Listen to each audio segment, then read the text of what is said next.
Have you ever stopped to wonder why so many men across the world are convinced they're not big enough, even when their bodies fall perfectly within the normal range? Why does the question, "How do I get bigger?" show up millions of times a month in search engines? And why is the global conversation about size filled with anxiety, pressure, and misinformation? Today we're taking a calm, scientific, and honest look at what actually works, what doesn't, and why so many men feel this way in the first place. Before we get into it, take 1 second to support the channel. Please hit the like button, subscribe to Atlas Order, and share your thoughts in the comments. Your engagement helps this information reach more men who need clarity instead of confusion. Now let's begin. One of the most common messages I see online is some version of, "Can I get longer? How do I increase girth? Is there anything I can do to change what I have?" These questions come from teenagers, men in their 20s, 30s, 40s, and even men well into their 60s. Across age groups, cultures, and backgrounds, this insecurity repeats itself everywhere. But here's the surprising truth. Most men who worry about size are actually completely normal. A massive survey involving close to 50,000 heterosexual men asked participants how they felt about their size. More than half, over 55%, said they weren't satisfied with what they had. But when researchers asked their female partners, the responses were the exact opposite. Around 85% of women said they were perfectly satisfied with their partner's appearance. So why are men seeing themselves in a negative light while their partners see nothing wrong? A major part of the problem is the unrealistic lens we view ourselves through. For years, pornography, edited content, enhancement surgeries, lighting tricks, camera angles, and digital filters have created a distorted picture of what is normal. People begin comparing themselves to images that aren't rooted in reality. Let's take a moment to reset expectations with evidence. Across dozens of global studies, the average erect penile length is consistently around 5.2 inches, or 13.2 centimeters. This isn't just one study. This is a conclusion drawn from research across multiple countries, ethnicities, and sample groups. Medical science considers a wide range around this number completely normal. A very small percentage of men fall into what's called micropenis, defined as an erect length below 2.9 inches. But this is extremely rare. Far less than 1% of men fall into that category. This means that the overwhelming majority of men who think they are small are not medically small at all. But if the size itself isn't the issue, what is? That brings us to something called small penis anxiety. This is when a man becomes intensely worried about the size of his penis, even though his measurements fall into the normal range. He may spend excessive time thinking about it, comparing himself with others, or feeling inadequate. This type of anxiety can affect confidence, relationships, body image, and daily life. And here's one of the most important findings in men's health. When men speak with a trained psychologist about these concerns, before trying any device or treatment, many of them no longer feel the need to pursue enlargement methods at all. The anxiety reduces, the obsession fades, and the person becomes aware of what normal actually looks like. So the first recommendation in any responsible men's health guide is psychological support. Not because the concern isn't real, because the distress is real, but because the issue often isn't size itself.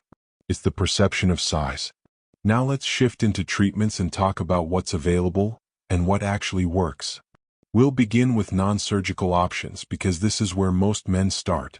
There are 3 main categories that show up over and over again: penile extenders or traction devices, vacuum erection devices, and penile injections. Let's start with the one method that has the strongest scientific support: penile traction therapy using extenders.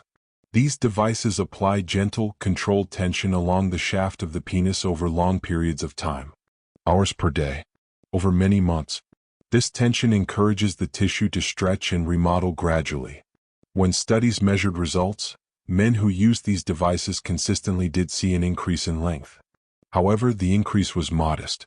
On average, the improvement was around 2 centimeters, and that required months of daily dedication. It's important to understand this clearly. Traction devices don't turn average sizes into dramatic sizes. They provide a small, gradual increase that some men appreciate, but it's not a dramatic transformation. And consistent use is absolutely necessary. What about vacuum pumps? Vacuum devices create pressure around the penis, drawing blood into the erectile tissue. While they are extremely useful for men dealing with erectile dysfunction, they do not produce permanent increases in length. They can temporarily enlarge the penis during use, but the size returns to normal afterward. Next, penile injections. This is the area with the highest risk and the lowest reward. Various substances have been injected into the penis over the years: fillers, oils, silicone, and more. These injections are not recommended for enlargement, and the complications can be severe. Common problems include deformities, pain, infections, and scarring. Some complications appear months later, some much later. At this time, there is no medically endorsed injectable option for safe enlargement. Now let's talk about surgical approaches. There are procedures described in medical literature that claim to lengthen the penis, such as cutting the suspensory ligament or using grafts. These surgeries sound appealing in theory, but the actual outcomes are often unpredictable. Many men report dissatisfaction after the procedure. Complications can include scarring, unusual angling during erections, and changes that impact function rather than improve it. Additionally, long-term results and complication rates are not well studied. Major sexual medicine organizations do not recommend these surgeries for cosmetic enlargement. The only scenario in which a man should consider surgery is during a properly supervised clinical trial. Clinical trials have strict safety monitoring, ethical oversight, and data collection to ensure accurate reporting. Any procedure outside a controlled medical environment comes with unnecessary risk. So what's the ultimate takeaway? First, in most cases, your size is normal. Second, the emotional stress around size often improves dramatically with psychological support.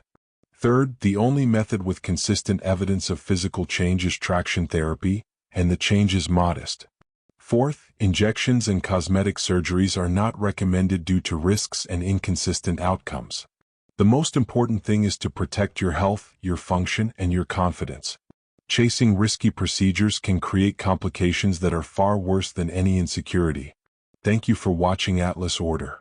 Make sure you subscribe to the channel so you don't miss next week's deep dive, where we explore the truth about penile injections, the history, the risks, the complications, and what every man needs to avoid.